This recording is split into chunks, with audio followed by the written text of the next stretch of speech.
pagbati ang aking ipinaabot sa mga panauhin at head teachers na naririto sa entablado sa pangunguna ng ating punong guro na si Ma'am Loida Riviera, sa kaguruan ng aking sintang paaralan. Kinagagala ko po na makita kayong muli, higit lalo sa aking mga dating guro. Sa mga magulang or guardian, kuya, ate, na walang sawang sumuporta sa mga batang nagsipagtapos, at sa mga Gen Alpha na bida ng mga oras na ito, isang matamis at malugod na pagbati sa inyong lahat. Ang aming puso ay tunay na nagagalak dahil sa imbitasyon ng paaralan upang maging panauhing pandangal. Ganito karaniwang ang panimula ng isang talumpati ng isang panauhing pandangal. Totoo rin naman, nakakataba ng puso, nakakatapos ng ilong, dahil isang pagkatanging maituturing ang oportunidad na ito. Ngunit sa kabila nito, isang responsibilidad din ang pagkakataong ito para makapagbahagi ng aral sa buhay sa inyong mga nagsipagtapos. At sana nga ay may kapulutan kayo sa aking mga ibabahagi.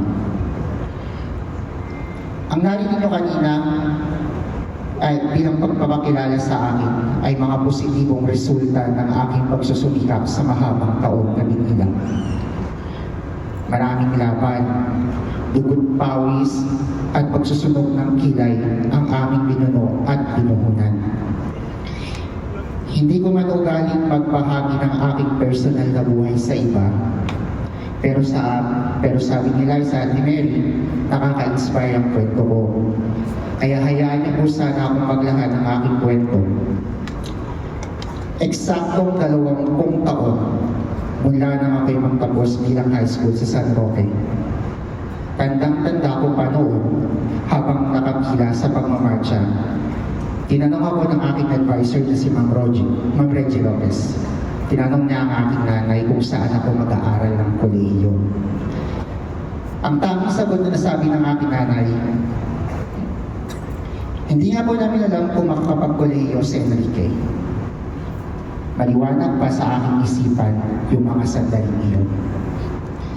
Hindi ko talaga makakalimutan dahil isa to sa bubog ng aking nakaraan at isang sampal sa realidad na, oo nga pala, mahirap lang pala kami. Ako po ay galing sa mahirap at payak na pamumuhay. Walang taga-DPWH or contractor na magulang, hindi lisensyado o diplomado ang aking amatina. Wala rin naman akong kapatid na nag-opisina na pwedeng sumuporta ng pinansyal sa aking pag-aaral.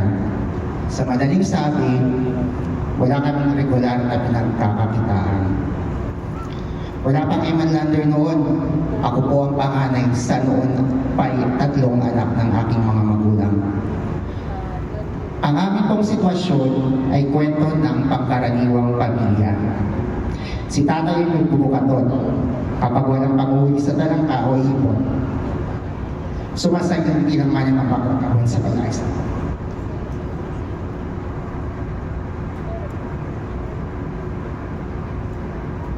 Si nanay naman ay isang mananahin ng baga at may maliit na tindahan. Sa ganitong pamamaraan ay nakuha kaming buhayin pag-aralin ng aking mga kapatid. Tubong Gunaw, Mahigan o Baluarte. Naglalakad ng hanggang 30 hanggang 40 minuto sa Pilapil mula bahay hanggang sa kaya ng tricycle.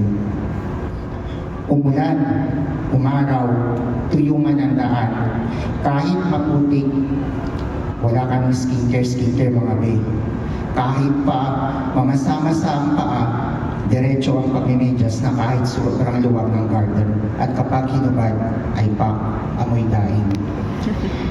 Ganito kabigat ang sitwasyon namin noong panahon ng ako ay nasa high school pa. Kapag bakasyon na rin, ay nakikita pa ako sa kalaisdaan. At natutunan ko magtinda sa palengke. Kaya nga naitanong ko sa sarili ko nung araw ng graduation, ano nga ba